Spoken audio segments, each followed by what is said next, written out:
Welcome back to Winners Win Football Podcast. We're a bit sad, a bit tired. Why is that? This is the podcast where we record for 1 hour and forget to record. To connect our microphones. So we recorded for 1 hour with zero audio. So we have 1 hour footage with no sound. So now you get the depressed version. But maybe that's the better version because then they won't hear the shit we're saying. You know what? You'll get the refined version. This is rehearsal. You know, musicians rehearse before their concert. Would be the better version. It's a much better version. What happened? What happened this past week? We don't know. This is the first time we're seeing. Oh my god! Ange Postecoglou put some name. Put some name on his respect. Put some name on his respect. I mean, this is gonna be one tired episode. This is gonna be one tired episode. No, but honestly, Ange Postecoglou put some respect on his name. What a great manager! Great. Next.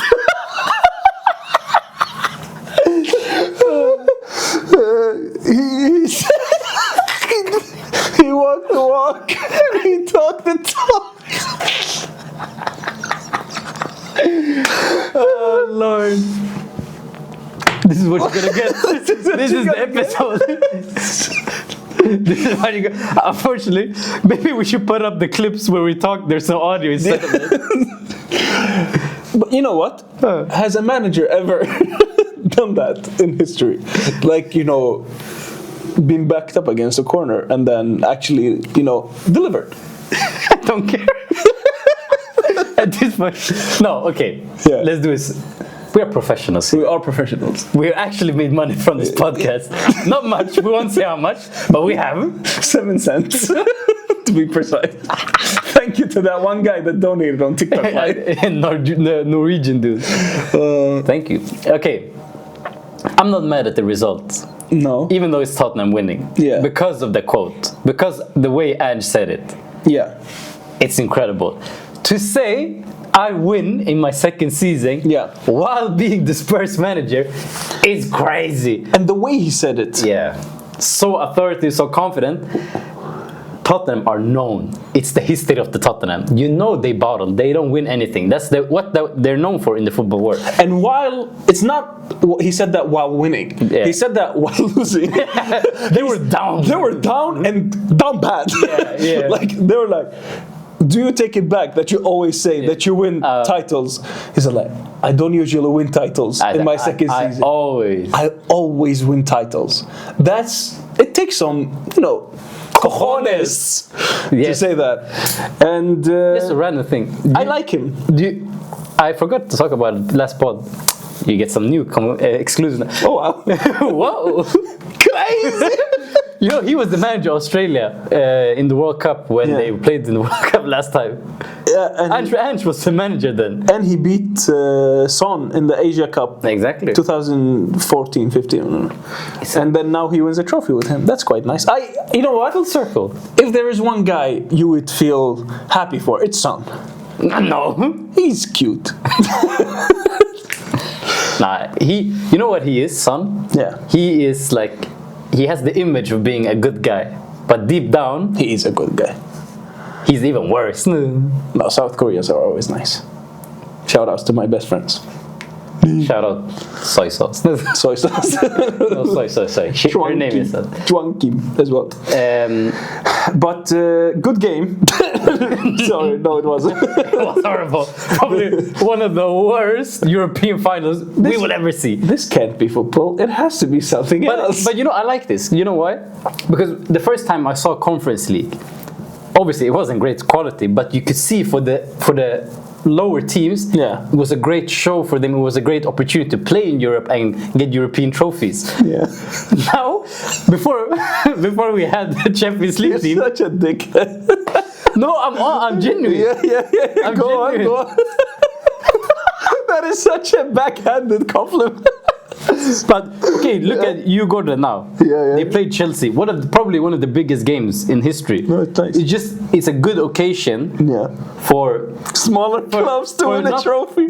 No, but honestly, for the football world to get European pedigree, where it doesn't have to be the biggest teams. No, I like it. I like it. And now with the Europa League, not having Champions League teams dropping down, it truly becomes the second tier of European football. I agree. It doesn't mix in the same way.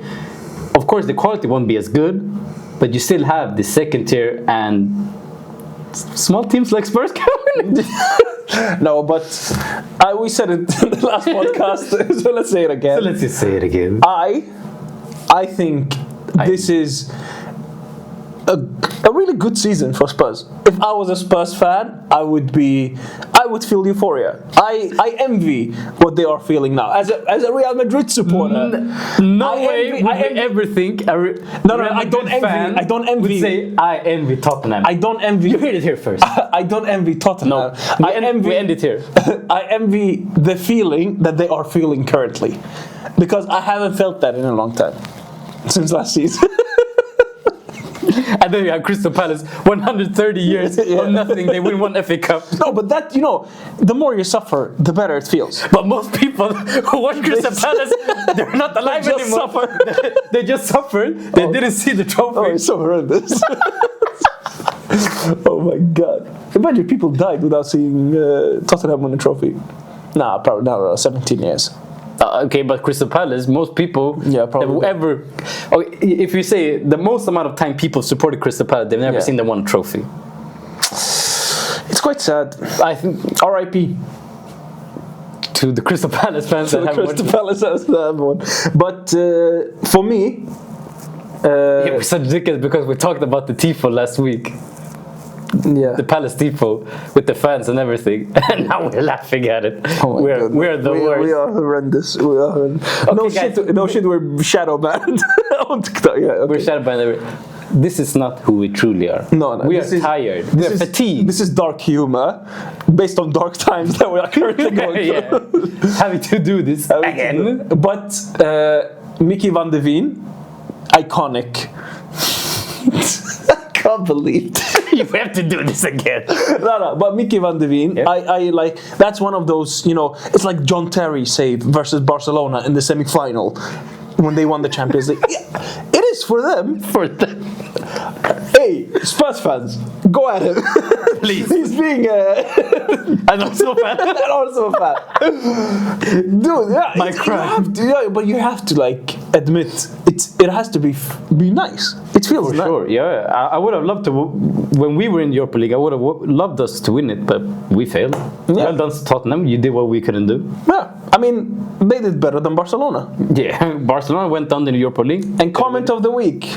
Again, in the past 10 years, Tottenham has won 1 European Cup, whereas Barcelona have won 0. Same thing applies to Arsenal, by the way. Barcelona and Arsenal have played Europa League. What do you mean?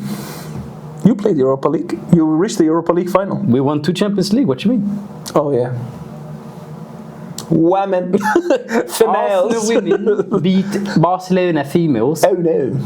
Yeah, your women are better than your men. The women's are. I like women more than men, so it's equality. Okay. It's okay. Equality. This guy, I'm not so sure. Hey, listen, I am straight, but there are 2 exceptions to the rule. Xabi Alonso and Amorim. And right now, Xabi Alonso tops the list. Yeah. What you said? You analyzed his press conference. I didn't hear a single word he said. It's like, from a heterosexual point of view, I didn't hear a single word. The way his muscle moves when the way he does this, crazy. No, okay, we talked about Tottenham now. Yeah, looking good for them. We'll talk about after we spoke about United. I think we should speak about Tottenham. Has their season been better than Arsenal's? We can talk about it later. But now United. Yeah, because United are down bad. You predicted relegation within 10 years. I predict they win the league within 10 years. Duality. I think you have reached rock bottom now. Yes. This is the absolute rock bottom. Probably the worst season of a Big Six team in modern history. This is the big slap in the face that they needed. There is no FA Cup win that can paper over the crack. Put the band-aid on the wound. This is a wound. It's an open wound. There is a fracture underneath. The patient is going into shock. You have to resuscitate. Clear. It is time to resuscitate. But I think like with time and with a Cunha signing, good start, with like some toxic energy out of the team, I think this team can be rehabilitated. I agree with you. What you say, this should be rock bottom, because a team as big or a club as big as Manchester United should not be able to go lower than this. Probably worst season in modern history. But I just don't have any faith or belief that their board or management will be able to solve this. For numbers of reasons. First, they are awful when it comes to signings. I think Cunha is a good player, don't get me wrong, but I think the players that Amorim needs are so niche and so specific that if it doesn't work out with Amorim, he will be left. The club will be left with players that are so specific it won't work for the next manager. They will get rid of the players that actually they should build their squad around. The Bruno Fernandes, the Marcus Rashfords, and these kinds of players that they're now looking to sell. Garnacho as well. I don't think Garnacho is a fantastic player.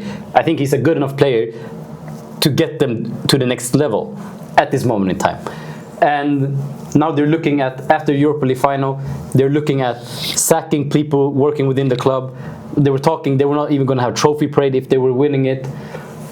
So for me, I feel like there's so many things going wrong for Manchester United at this moment in time. That's why, of course, I have to make it a big thing. That's why I say relegation. But I think they're in genuine trouble because we're now missing out on Champions League. It's a lot of money that we miss out on. But I think big clubs generally have in their DNA to bounce back. It's just, you see it with Arsenal, you see it with Barcelona, we see it with Milan, Inter, Juve. It's just in their nature. Liverpool, at some point, nobody thought they would come back, and look at them now. Like back in 2012, 11, they were horrendous, and they're back. Yeah. So it should be. I think they will bounce back. I think so. It's just, and sometimes it doesn't take a board to be good. Sometimes it just takes a good manager. I think a manager is the most important person in a club, and I think if Amorim has a preseason, he can pull something off. He can. I think they will be top 7 next season. When I watched the Sporting team that played under him, so many tactical errors within that team. I think tactically they're not good enough. But we'll see. Like you said in the last podcast, which we failed, he sticks to his principles. Yeah. And he stays true, so maybe it will work out, but I don't think it will. In the chaos, you need a person sticks with clarity and that sticks to their direction, doesn't sway. Yeah. And I think you have to be delusional. Unlike Ange. I like Ange Postecoglou, who, for me, did the right tactics in the final. Yeah. Like, he didn't stick to his principles, but he came in there to win, and that's what he did. Yeah, he switched it up. He roughed it out. He defended well, played on the counter, not great, but still managed to get a goal. Ended the game. They could have played that game 180 minutes. Still probably wouldn't concede. So, and I think this Spurs team is more fitting for that kind of football. The players they have. Than the tiki-taka of highline football. For me, that's not it. A good mix. That's a difficult thing. What I found interesting when watching the game, when I was scrolling through Twitter while watching it, I was just seeing Arsenal trending. Why were we trending when they were playing? It's the same. But also, that Twitter trending, I always find it weird. The weirdest thing are trending. That's just your algorithm, man. No, it's just I don't know. But for me, it was like it's all random things. Like nothing is happening, and then they're trending. But it was like most trending in UK, and you can see the words that people are using the most within UK, for example. And usually when most teams, other teams are playing the top teams, there's always Arsenal trending. I don't know if it comes from the banter era where everyone jokes about us or something, but it's weird. We're always on their mind for whatever reason. I don't care whatever reason it is, but we are. Congratulations. You have won a trophy of trend.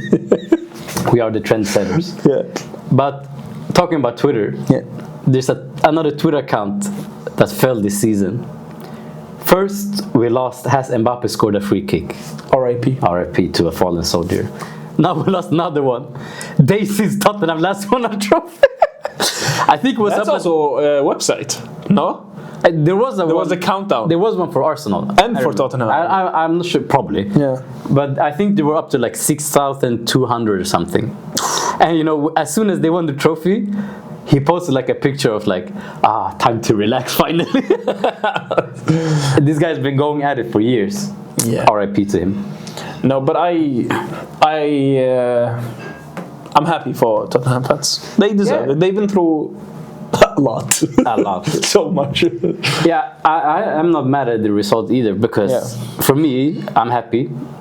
Probably another season of Ange, which it's not good for them, in my opinion. I think if they were serious, they would say, Ange, thank you, but you need to leave now. We need to, because I don't think he is the man to take them to the next level. Or, hey, what do you mean? The third season is always the best one. Or he's trying something like, chill, you've had your moment, run with it. Don't keep it. Anything else you want to add from that game? I think Spurs have some gems in their team, and I think like the Porro, Vicario, Van de Ven, Romero, Dogie, Bisoma. Like there are some really good players there that, with a proper system in a big club, they would do well. Romero in Atletico Madrid, I want to see that. I would like to see that as well. Yeah. Under Simeone. Yeah. Crazy combo. Mickey Van de Ven in Barcelona, Udogie, us. Left wing back. He's a good player. I like him. Now, on to a sadder story. One of Madrid's fans' probably sadder days. We say goodbye to a legend, a magician, and one of the hardest working players in the team. Luka Modrić. I was way more emotional in the first recording. We are drained now. We are drained. But thank you. Next. No, but Luka Modrić. You ruined it. It's a horror. Yes. You. Thank you, Lucas Vazquez. Let me get the clip. Luka Modrić, a legend, a magician, a hardest working player in the team. You came in your first season where you were voted as the worst signing of the season, a flop. They compared you to Song. But you ended your career at Madrid, having won 6 Champions Leagues, the most trophies by a player in the club's history. You gave us so many moments. You gave us the goal against United in 2013, the shot outside the box that decided the round of 16 against Sir Alex Ferguson's United. You gave us the corner to Ramos, La Decima. You gave us the away game against Atletico Madrid in the semi-final 2017, where you single-handedly pulled the club back from a 2-0 loss, where we almost were out of the Champions League. And you also gave us that amazing outside of the boot pass to Rodrigo against Chelsea. You gave us that run against PSG. For me, the greatest midfielder in Real Madrid's history, and for me, personally, I might be biased as a Madrid supporter. Might. The greatest midfielder of all time, simply based on the fact that Xavi and Iniesta played under Guardiola, probably the greatest manager of all time, that creates a structure, creates the best system that football has ever seen. Whereas Modric was that structure. There was no structure in that three-peat Champions League Real Madrid team. Modric was that. He was the center mid. He was the right back. He was the right winger that passed to Ronaldo in the Champions League final 2017 came from him. And for me personally, one of the greatest memories watching Modric was Copa del Rey 2014 when I watched it live, that amazing Bale goal. But what people don't remember is that one of the best defensive performances by a central midfielder. It's just, he was everything. He's good at everything. And thank you for all the years that you've given us. And another legend that we also say goodbye to, Mr. Don. Thank you for all the memories. And when you broke down while saying the unforgettable moments in your speech, I got flashback for the past decade. I got flashback to 2014 when I was just a teenager, when I celebrated that Ramos goal in the final as if though I have epilepsy. I remembered the 2022 crazy comebacks. I remembered my university days, my childhood. It's just... He's always been there. He's always been there. This era, these two legends leaving the club, it's defining an era of Real Madrid, but it's also defined an era of my life. And it's just, I get flashbacks. And we are getting old. We are getting old. Time's moving quick. Time's moving quick. And it stops for no one. It makes you sad, but as Modric says, don't cry because it's over. Smile because it happened. Same thing with Lucas Vázquez. And thank you, Lucas Vázquez. You've done Lucas great. Vázquez. But you know what, Lucas Vázquez? I would really smile that it's over. I would truly smile. And I would cry. I would that it happened. I cry that it happened. Just reverse the quote. Oh my god. But when we think about it, the way we think about it now, we're almost out of battery. Go.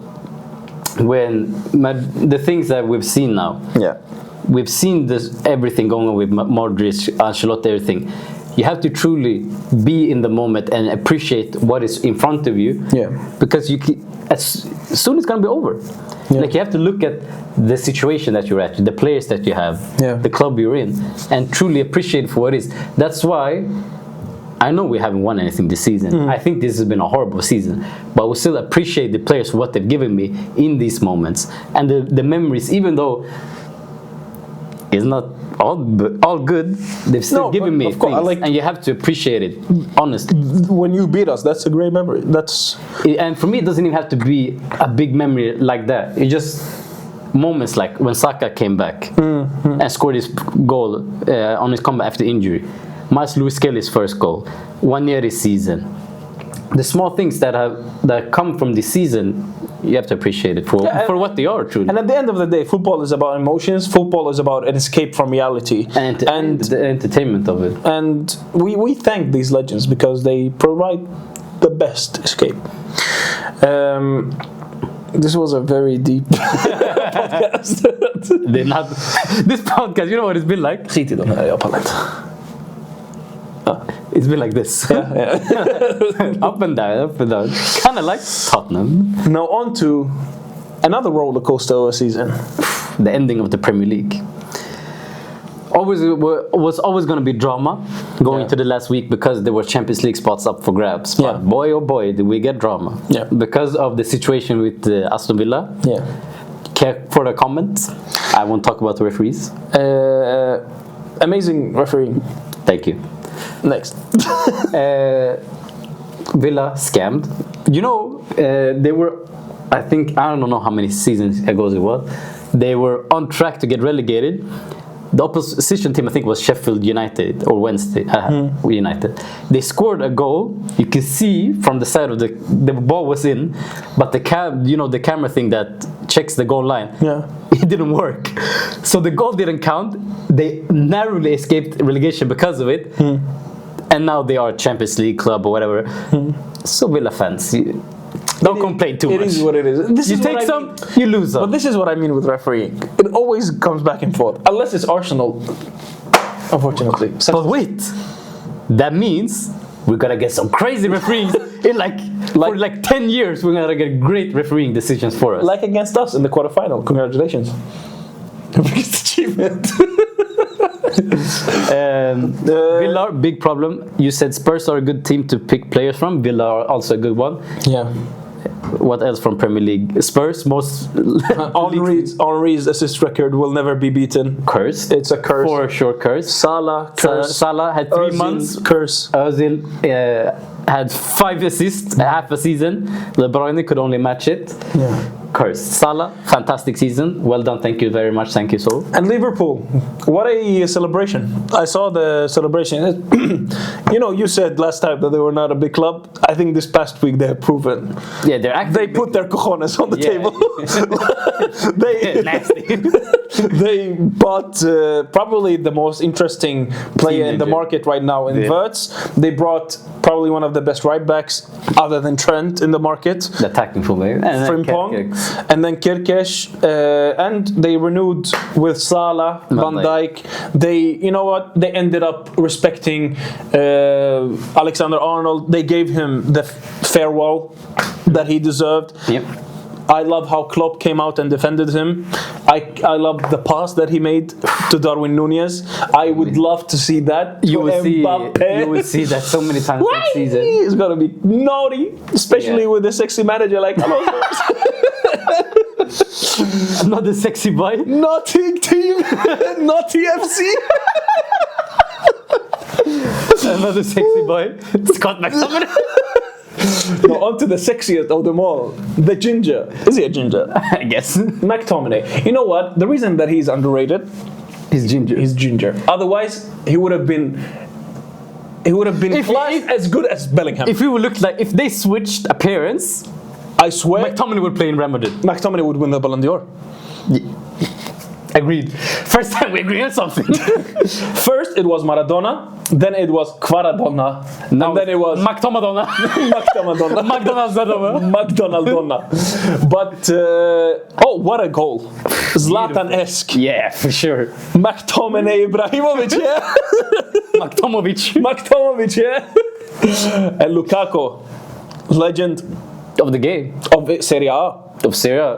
Inter, we won with Serie with Inter, now with Napoli. He's won with Chelsea. He's won with United. Scored a lot of goals in his career. Very underrated. I think he will be remembered fondly. When the memes have calmed down, the Timberlands are off. He hanged up his Timberlands. But the guy that will be remembered the fondliest, Antonio Conte. Won 3 league titles with Juventus. 1 league title with Chelsea. Broke Juventus streak that he created with Inter. And now, boom, breaking Inter's title race. So, cheers. And I hope you stay in Napoli because it's a good marriage. You're both crazy. Crazy. You're both crazy. You're both toxic. You're both toxic. And it's a lovely toxic relationship that you have going on there. Perfect. But on to the Champions League final. In this weekend, Champions League final. Inter, the one that missed out on the Serie A. Will they take revenge? Or will they bottle their entire season? Out of the cup, lost the league, now Champions League on the line. You know what? I'm going to change my prediction. So, our predictions for the Champions League final. In the recorded last podcast. No one will ever know. I predict Inter will win the Champions League final. It's in their DNA, you know? Yeah, sure. It's in their DNA. Yeah. And that's what I've always said. Nothing else. Nothing else. Inzaghi is a winner. No. Yeah. You know what? My heart says Inter. My brain says Inter. And your butt? No, it's just if you beat Bayern, Barca, you just have to win it, man. Yeah, sure. Last time when they reached the final, they beat who? Milan in the semi-final. Yeah, come on. Nah. Inter wins the Champions League. What do you think? I think PSG. Yeah, whoa, who would have thought? PSG win it. What? And if they win it, Ousmane Dembele, French footballer, treble winning for French side, French football magazine votes Ballon d'Or. Ousmane wins the Ballon d'Or. While not being the best player in the world, because Lamine Yamal is the best player in the world. Yes. But next season, Mbappe, you're coming for the Ballon d'Or. But he won the Golden Boot, European Golden Boot ahead of Gyökeres. And he gave the rest of the players 4 month advance. Yeah, true. 4 months without playing horrendous.